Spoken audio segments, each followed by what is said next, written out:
اعوذ باللہ من الشیطان اللعین الرجیم بسم اللہ الرحمن الرحیم وبہ نستعین وہو خیر ناصر ومعین۔ سلسلہ دروس سے رسالہ حقوق امام سجاد علیہ الصلوۃ والسلام میں آج 35 نمبر درس ہے، جس میں سائل و مسئول کے حقوق کا تذکرہ کرتے ہوئے امام زین العابدین علیہ الصلوۃ والسلام کا یہ ارشاد ہے کہ جس میں آپ نے فرمایا، سائل کا حق تم پر یہ ہے کہ اگر تمہارے پاس صدقہ تیار ہے تو اسے دے دو اور اس کی ضرورت کو پورا کر دو، اور اس کی ناداری کے برطرف ہونے کی دعا کرو، اور اس کی طلب میں اس کی مدد کرو، اور اگر تمہیں اس کی صداقت بیانی میں شک ہو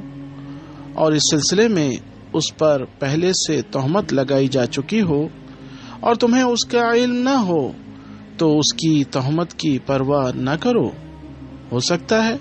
شیطان تمہیں تمہارے حصے سے محروم کرنا چاہتا ہو، اور وہ تمہارے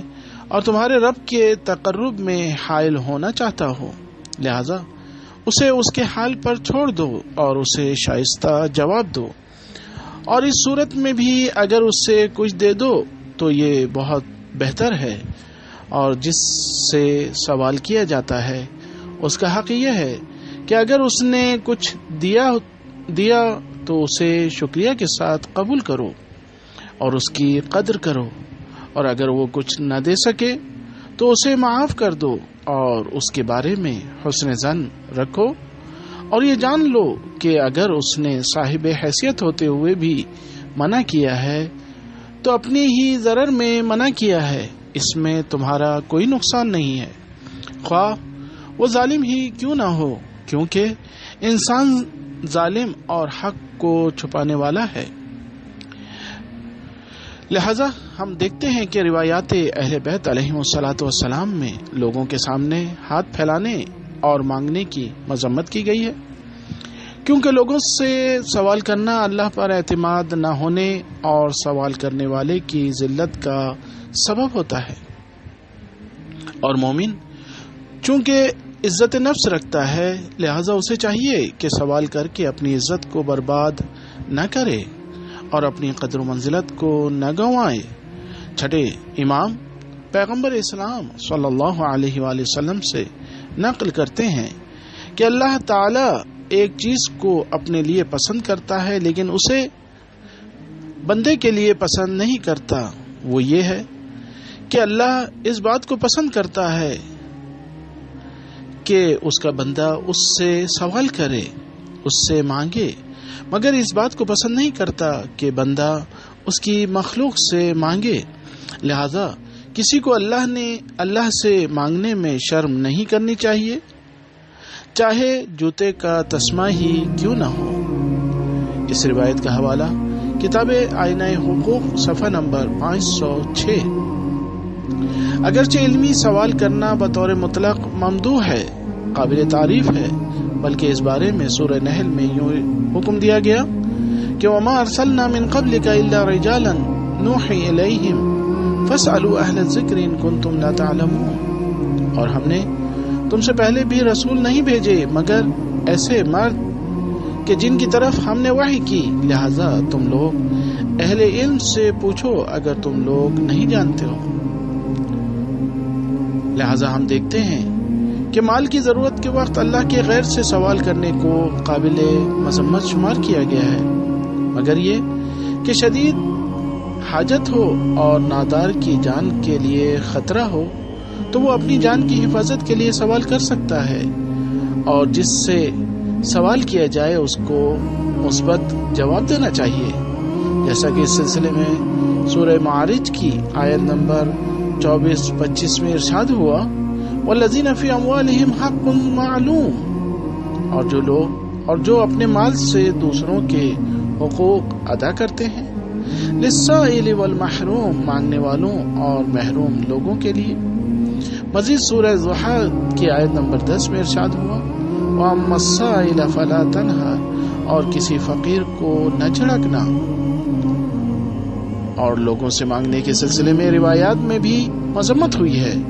جیسا کہ امام جعفر صادق علیہ الصلوۃ والسلام سے روایت ہے کہ اللہ رحم کرے اس بندے پر جو عفیف و پاک دامن اور خوددار ہو اور لوگوں سے مانگنے سے پرہیز کرتا ہو، کیونکہ لوگوں سے مانگنا دنیا میں پستی کا باعث ہوتا ہے، بے نیازی کا سبب نہیں ہوتا ہے۔ اسی طرح دوسری روایت جو کہ مولا امیر المومنین علی ابن ابی طالب علیہ الصلوۃ والسلام نے اپنے بیٹے کو وصیت کرتے ہوئے اپنے بڑے بیٹے امام حسن مجتبی علیہ الصلوۃ والسلام کو نصیحت کرتے ہوئے ارشاد فرماتے ہیں، کیا بیٹا، اپنے نفس کو ہر پستی سے بلند رکھنا، خواہ وہ تمہیں پسندیدہ چیزوں کی طرف لے جائے، کیونکہ اگر تم اپنے نفس کو پستی میں ڈھکیل دو گے